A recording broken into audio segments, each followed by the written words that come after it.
Bonjour à tous, aujourd'hui nous allons aborder le sujet de comment peindre son arme à feu en fonction de son environnement. Nous allons également apporter quelques détails sur les bases du camouflage, du moins celles qui vont pouvoir nous apporter un meilleur camouflage lorsqu'on parle de casser les formes et de respecter certaines règles que la nature nous apporte et que nous devons respecter en termes de camouflage. Donc aujourd'hui on va apporter notamment la peinture de l'arme à feu, mais aussi la peinture d'équipement comme par exemple ici ce ceinturon ou alors ce sac que j'avais déjà peint qui était d'une couleur coyote dont je vous montre les images.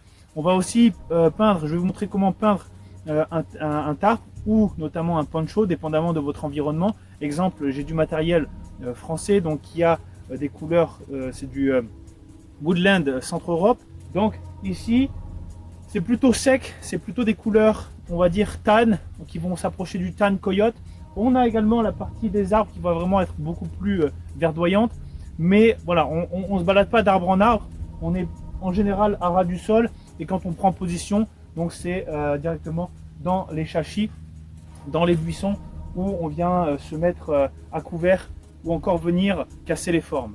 Premièrement ici, je vais vous montrer mon setup à moi, donc ce que je vais vous montrer aujourd'hui, ça va vraiment dépendre de qui vous êtes, de où est-ce que vous êtes, quel est votre mission, est-ce que vous êtes vraiment beaucoup plus en urbain ou alors vraiment dans un contexte extérieur en campagne. Par exemple, moi ici, c'est comme je disais, c'est beaucoup plus sec. Donc je vais aller chercher plutôt du camouflage qui va tourner autour du multicam, qui est vraiment très versatile, qu'on peut retrouver, qui peut faire aussi l'affaire parfois dans certaines zones urbaines, qui restent quand même assez rares, mais ça se fond assez bien un peu partout. C'est assez versatile. Ici, mon arme était verte avant que j'étais au Québec, mais bon, ça reste que c'est un vert assez clair, un vert armé, mais encore aujourd'hui, comme vous pouvez le constater, cette arme n'est pas forcément idéale en termes de camouflage et pour casser les formes. On a ici encore donc le viseur qui reste noir, le chargeur noir et certains petits équipements comme par exemple la flashlight ou encore même la sling ici qui reste noire. Il n'y a pas de noir dans la nature. Les seules couleurs foncées qu'on va pouvoir retrouver, c'est peut-être du marron très foncé ou le tronc des arbres ou encore la terre. Mais sinon en soi ça va être vraiment plus les ombres apportées par les végétaux ou les animaux ou les personnes, comme ici par exemple, la casquette va venir apporter une ombre. Ça va vraiment être les choses les plus foncées qu'on va retrouver dans la nature en termes de couleurs naturelles. Donc le noir comme ça, ce n'est pas du tout un bon moyen de se camoufler. Ça va peut-être casser certaines formes, mais on ne va pas le prioriser. On va mettre vraiment que de petites touches de noir là-dessus. C'est pour ça qu'aujourd'hui, moi je tiens personnellement à changer mon camouflage et à accéder plus à quelque chose de plus versatile en termes de si je dois partir et voyager au travers de la campagne, éviter les routes et tout ce qui est urbain, je vais pouvoir me fondre dans la nature beaucoup plus facilement que si j'avais tout mon équipement ou même mon camouflage noir. Les couleurs unies marchent également, c'est très facile aussi de se fondre dans la nature en venant casser des formes ou en venant rajouter des végétaux ou tout simplement en venant appliquer de la boue ou de la terre sur nos habits pour vraiment casser les formes, notamment au niveau des épaules et des hanches. Pour le reste, on va, moi donc comme je le disais de mon côté, j'ai un chest rig, ça va venir quand même casser les formes du uni. C'est pour ça que si vous êtes tout en uni, c'est une bonne chose, ça peut marcher. Mais comme vous pouvez le constater ici, lorsque je viens appliquer un chest rig multicam, ça vient casser les formes, ça va casser les lignes de la couleur unie, ce qui fait que ça vient améliorer mon camouflage. Donc c'est aussi possible d'avoir par exemple ici en bas en multicam et en haut en uni. Le but c'est de casser les formes et notamment les formes humaines ou encore les formes beaucoup plus carrées, droites, qu'on ne retrouve forcément pas dans la nature à part certaines verticalités comme les arbres. Mais en soi, il n'y a pas vraiment de choses très carrées dans la nature. Donc par exemple ici, les peintures que je vais utiliser pour cette arme à feu, ça va être surtout de la couleur terre foncée. Je vais avoir du tan et je vais avoir du vert armé, donc qui va ressortir un peu comme celui-ci ici. Ce qui est important, c'est la préparation. Il y a certaines composantes de l'arme à feu qu'on ne veut pas peindre. Par exemple, sur mon optique, je vais cacher tout ce qui est écriture, tout ce qui est numérotation et peut-être certains numéros qui vont venir m'empêcher de faire un réglage dans le futur. Ou je veux pouvoir continuer à régler l'intensité de la luminosité si celle-ci est prise en compte. Pour le reste, tout ce que je veux, évidemment, c'est protéger tout ce qui est lentilles et vitrage pour, bien évidemment, continuer à voir au travers. Et pour le reste, ici, ça va être pour tout ce qui est lumière également. Je viens les protéger pour ne pas affecter la luminosité. Pour ce qui est de la bouche du canon, je viens donc ici mettre du tape à l'intérieur du canon, et aussi, surtout si vous avez un suppresseur, donc un silencieux ou même des bouches, on évite parce que ça vient à chauffer et surtout qu'on ne veut pas mettre de la peinture à l'intérieur du canon, ce qui pourrait aussi avoir une défaillance et encrasser le système. Ici donc oui, j'ai le chargeur dessus. Pourquoi? Parce que je veux aussi casser la forme du chargeur, et ça va aussi également venir protéger ici l'intérieur. Si vous le faites sans chargeur, pensez à mettre une protection à l'intérieur, ou vous mettez directement le chargeur ici. Pour le reste, ici j'ai tout ce qui est accès à la chambre que je vais venir protéger également, et ensuite on est tout bon en termes de couleurs et où appliquer certaines couleurs. Il est évident que si on regarde la nature, mais pas seulement la nature morte entre guillemets autour de moi, si on regarde les animaux, on constatera que les couleurs foncées sont souvent sur le dessus et les couleurs claires sont sur le dessous. Pourquoi? Parce que lorsqu'on a la lumière qui vient s'abattre sur nous, ça vient éclaircir les parties sombres, et l'ombre qui est sous le corps va venir justement assombrir, donc ça va comme faire ressortir la forme de l'animal ou de la personne. Donc ce qu'on va prioriser ici, c'est une couleur foncée sur le dessus, où on va venir un peu casser les formes, et on va appliquer quelques couleurs claires sur certaines parties. Mais pour le reste, je vais quand même appliquer plus de couleurs claires sur le dessous, donc sur le bas de l'arme à feu. Alors bon, vous allez me dire, c'est pas énormément de matière à couvrir, mais il n'empêche qu'on va par exemple sur le dessous, sur cette tranche ici de l'arme à feu, je vais quand même venir appliquer plus une couleur claire, donc tan, et plus peut-être terre foncée sur le dessus. Donc pour ce qui est par exemple ici du ceinturon, bon, j'ai quelques pouch qui sont clairs, donc tan, je vais pas forcément y toucher parce que ça se fond plutôt bien, surtout ici le multicam. Mais par exemple ici, le but ça va être de casser toutes ces formes assez symétriques ou très carrées, d'accord, et je veux vraiment casser les bords. Je peux laisser des parties sombres au centre de la masse, mais sur le reste, aux alentours, je veux casser ces formes-là. Chacun de ces matériels a une configuration différente, va avoir des formes différentes à casser, donc on s'adapte forcément à l'équipement et à notre environnement, et dont les couleurs sont appliquées dessus. Donc maintenant que j'ai l'équipement sur moi, ça vient quand même casser les formes entre le pantalon, la partie unie ici, et la partie multicam. J'ai en dessous un t-shirt de combat multicam, mais ici, vous voyez, ce qu'on veut faire, c'est venir casser les formes. Donc là, ce qui va vraiment venir ressortir, c'est vraiment la partie du chargeur et ces parties vraiment symétriques carrées. D'accord? Donc ça, vraiment, je vais mettre une application assez particulière là-dessus. Le but, c'est de venir casser aussi la forme de l'arme à feu, parce que en général, quand est-ce qu'on se fait repérer, ou qu'on peut se faire repérer, c'est quand on est en déplacement, ou tout simplement si quelqu'un est en train de nous espionner, il peut venir quand même venir donner une information sur le type d'arme à feu qu'on va avoir, le type de munitions probablement, le type d'optique, dépendamment aussi de ce que l'adversaire va avoir en termes de matériel de détection et de renseignement.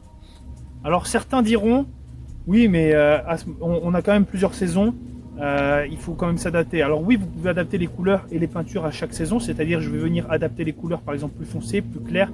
Par exemple pour l'hiver, on va peut-être venir avec des bandes de scotch qu'on va pouvoir venir appliquer sur les armes à feu pour venir casser les formes de l'arme à feu et du matériel qu'on a.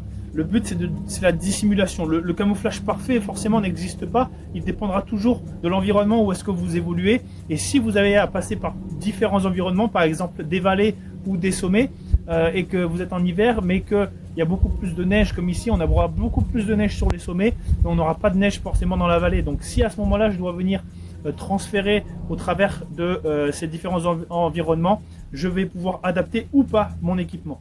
En général, si vous avez quelque chose de versatile, ça fera toujours un peu le travail. Il ne faut pas oublier que le camouflage en lui-même n'est pas la solution à tout. C'est également comment est-ce que vous allez vous déplacer dans votre environnement. Comment est-ce que vous allez casser les formes. Comment est-ce que vous allez utiliser les végétaux, les rochers, le nivellement du terrain pour vous mettre à couvert, pour vous camoufler au mieux possible. Donc évidemment, on ne reste pas au milieu d'un chemin lorsqu'on prend une pause où on fait un bilan topo. Non, je vais me mettre sur le côté, je vais me mettre derrière un arbre je vais me mettre derrière un rocher ou je vais m'insérer tout doucement dans un buisson pour casser mes formes, en attendant de reprendre la marche. Donc si on fait un topo de comment mettre en place un bon camouflage sur nos équipements, le but c'est de casser les formes, c'est de venir appliquer un camouflage avec des couleurs qui sont adaptées à notre environnement, et le reste ça va être tout ce qui est les principes de base du déplacement et de se mettre à couvert et de venir se dissimuler dans notre environnement. Donc c'est parti, place à la peinture.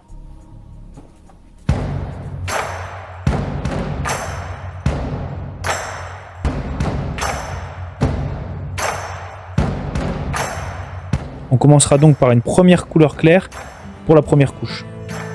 L'idéal sera de préchauffer la peinture en l'exposant au soleil une dizaine de minutes pour aider à une bonne projection de celle-ci sans goutte. On gardera également une distance d'environ 30 cm pour éviter toute coulure lors du processus. Pensez à bien appliquer la peinture sur toutes les branches et recoins de l'arme à feu ou de votre équipement. Acheter différents types d'équipements avec différents types de camouflage est une option, mais qui peut parfois être un peu plus coûteuse. Toute application de peinture est bonne à prendre et fera toujours le travail. La règle importante ici est de briser les formes, mais aussi toute verticalité. Le motif du camouflage a toujours une lignée horizontale pour briser la verticalité du corps humain, ce qui en termes de combat est bien le but ultime, ne pas être repéré en tant que forme humaine. Sur le poncho, on suivra les lignes horizontales du motif à éclaircir ou à assombrir.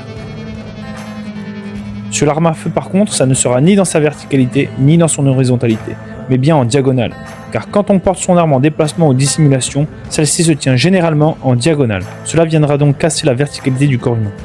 Pour aider au motif, on peut utiliser les éléments naturels de notre environnement, tels que le branchage, écorce, herbage, feuillage ou encore du filet.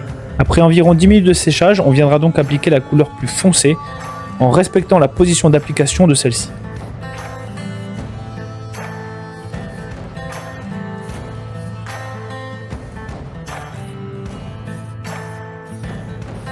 Pour la dernière couche optionnelle, on appliquera une couleur plus claire et peaufiner les détails souhaités ou nécessaires.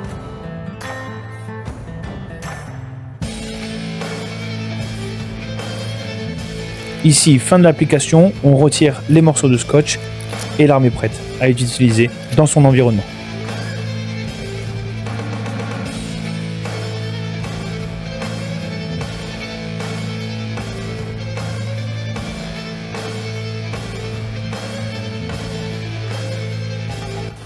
Donc voilà, on a quand même un résultat assez pertinent, assez efficace.